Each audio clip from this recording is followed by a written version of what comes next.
Hi students, this is Rose here. Welcome back to my channel. Today I would like to share with you sample of cue card September to December 2020. Students, you will have to talk about the topic for 1 to 2 minutes. You have 1 minute to think about what you are going to say. You can make some notes to help you if you wish. The topic is describe a line that you remember from a poem or song. You should say what is it, what poem is it from, how did you know about it, how do you feel about it.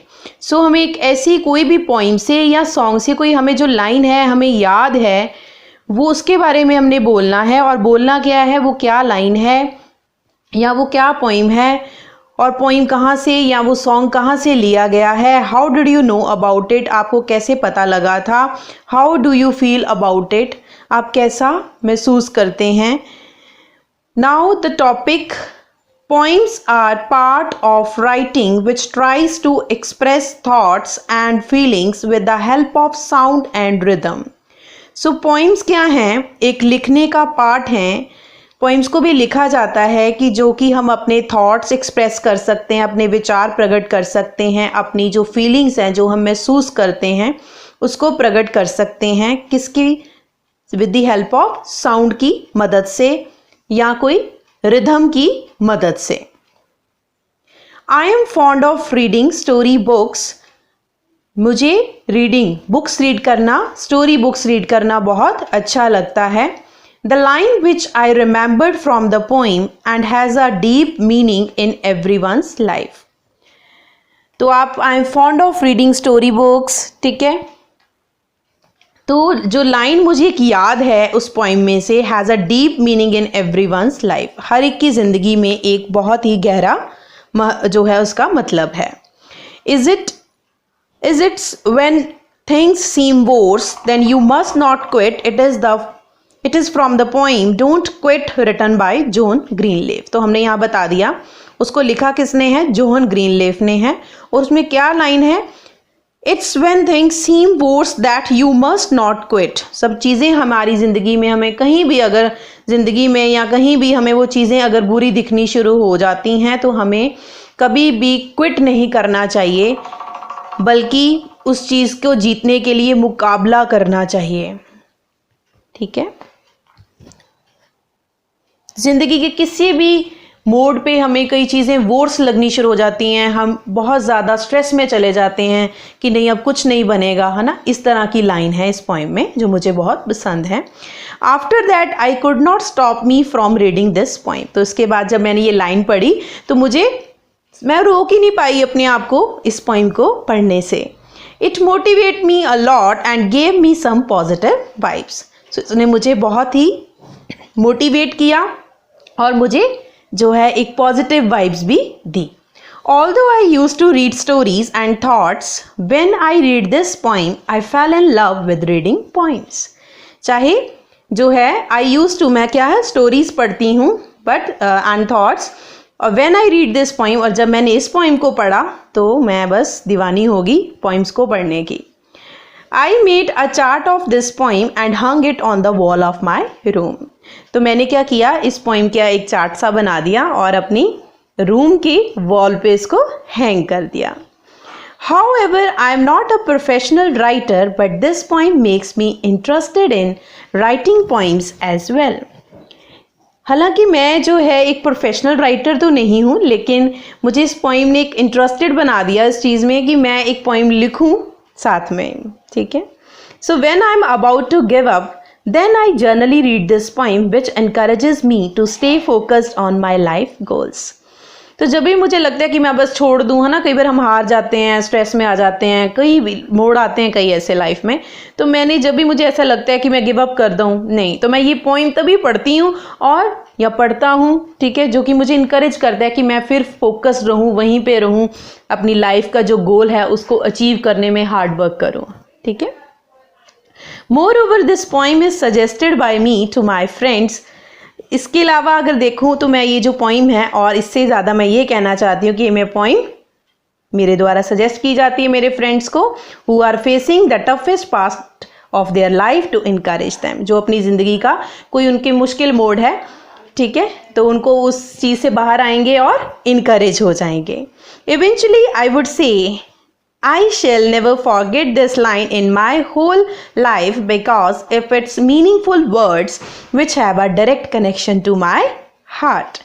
So eventually as a result, मैं क्या कहना चाहती हूँ कि मैं इस lines को कभी नहीं भूलूंगी अपनी पूरी ज़िंदगी में, क्योंकि इसका बहुत ही मीनिंग है, महत्व है, मतलब है इस चीज़ का कोई निकल रहा, ठीक है. इससे हमें एक जो है मोटिवेशन मिल रहा है, तो जो कि मेरे सीधे हार्ट से कनेक्ट होता है, दिल तक जाता है, ठीक है. सो इसी तरह से अगर हम टॉपिक लेते हैं रिलेटेड टू सॉन्ग, लिरिक्स और लाइंस फ्रॉम दी सॉन्ग, तो उसके लिए भी मैं आपको एक सैम्पल दे देती हूँ. इंट्रोडक्शन में हम कह सकते हैं, music makes everything better. I like to listen to music when I am cooking, cleaning, driving, exercising. It relax me in ways nothing else can. So music हमें क्या है, हर चीज़ को बेटर कर देता है, और मुझे जो म्यूज़िक सुनना बहुत पसंद है. हालांकि मुझे when I am cooking, cleaning, driving, exercising, जब मैं कोई खाना पकाती हूँ, सफाई करती हूँ, गाड़ी चलाती हूँ, एक्सरसाइज करती हूँ, तब भी मैं म्यूज़िक सुनती हूँ. तो ये मुझे रिलैक्स कर देता है, ठीक है, जो कि कोई और चीज़ नहीं रिलैक्स कर सकती, ठीक है. So what is it? I listen to songs from different genres. तो मैं जो है अलग अलग तरह के सॉन्ग्स, कोई पॉप हो गया, जैज हो गया, ठीक है, वो सुनती हूँ. And one song that brings a smile to my face every time. So एक गाना जो है मेरे फेस पे स्माइल ले आता है हर समय. I hear it is the timeless pop classic. ये आपके ऊपर डिपेंड करता है कि आपने कोई पंजाबी म्यूज़िक लेना है या पंजाबी से रिलेटेड लेना है, बॉलीवुड, पॉप, जैज, जैज तो नहीं, पॉप, क्लासिकल म्यूज़िक किस तरह का लेना है, वो आप पे डिपेंड करता है, आपकी चॉइस पे. जैसे मैंने यहाँ पे पॉप क्लासिक लिया है. I hear it is the timeless pop classic, what a wonderful world. So उसमें एक मैंने लाइन ले ली है कि जो ये सॉन्ग है ये मेरे फेस पे स्माइल ले आता है हर टाइम. सो मैं ये सॉन्ग सुनती हूँ, ठीक है. ये टाइमलेस पॉप क्लासिक है, व्हाट अ वंडरफुल वर्ल्ड, ठीक है, उस लाइन्स का नाम है. What poem is it from? Second question हमारा उसमें बनता है जो हमने कंप्लीट करना है कि what poem is it from, या what you can say that what lines is it from, ठीक है. ये आप यहाँ पे कर सकते हैं change. It talks about appreciating the beauty of our surroundings, and it is the line from the title, and I think to myself it's a wonderful world that I remember so well. तो इसमें बताया गया, appreciate किया गया है beauty of surroundings, हमारे जो आसपास इन्वायरमेंट है उसकी खूबसूरती को अप्रिशिएट किया है. और ये जो लाइन टाइटल से लिया गया है, I think to myself it's a wonderful world, ठीक है. मुझे क्या लगता है ये एक वंडरफुल वर्ल्ड है, that I remember so well, जो मुझे याद है.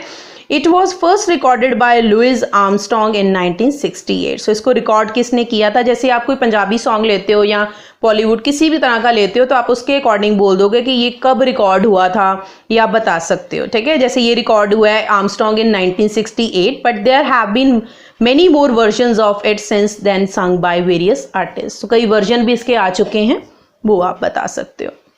How did you know about it? आपको कैसे पता लगा था इस, है ना, गाने के बारे में, इस सॉन्ग के बारे में? I think the first time I heard it was on YouTube. मैंने इसको YouTube पे सुना. I was looking for old hits and this song just came up in the suggestions. तो वैसे तो मैं मतलब ढूंढ रही थी कोई ओल्ड हिट्स, पुराने गाने, है ना, जो हिट हुए हों, बट एकदम से ये जब सजेशन यूट्यूब की लिस्ट में आता है तब आ गया, ठीक है. I was so mesmerized by the lyrics and the singer soothing voice. So मैं बहुत ज़्यादा mesmerized हो गई, है ना, अडोरेबल, खींची गई, अट्रैक्ट हो गई उसके लिरिक्स से और सिंगर्स की सूदिंग वॉइस से. They moved me and just made me realise that I need to find happiness in small things. तो मुझे मतलब इस तरह से रियलाइज़ हुआ कि हमें छोटी छोटी चीज़ों में भी खुशी देखनी चाहिए. So this world may not be perfect but it's so wonderful. So ये जो वर्ल्ड है ये परफेक्ट तो नहीं है बट वंडरफुल है, अद्भुत तो है ना, परफेक्ट नहीं है, हर चीज़ परफेक्ट नहीं होती पर वंडरफुल तो है. How do you feel about it? Now whenever I'm stressed, I take a break and go outside. So किस तरह का आपको लगा, है ना, महसूस हुआ? तो जब भी मैं स्ट्रेस्ड होता हूँ, मैं क्या यहाँ होती हूँ, मैं ब्रेक लेती हूँ एंड गो आउटसाइड, बाहर चली जाती हूँ. Looking at the beautiful sky, listening to the birds chirping and the nature all around me makes me forget about my worries and brings me so much peace. तो मैं क्या है, एक sky की तरफ, खूबसूरत स्काई को देखती हूँ, बर्ड्स की चर्पिंग, चहचहान जो होती हो, उनकी चहकना जो पंछियों का, वो सुनती हूँ, और जो कुदरत है मुझे बुला देती है मेरे सारे दुखों को, और मुझे एक शांति मिलती है. So conclusion, I also feel grateful for the people in my life, my family and friends who make this world so much more wonderful for me.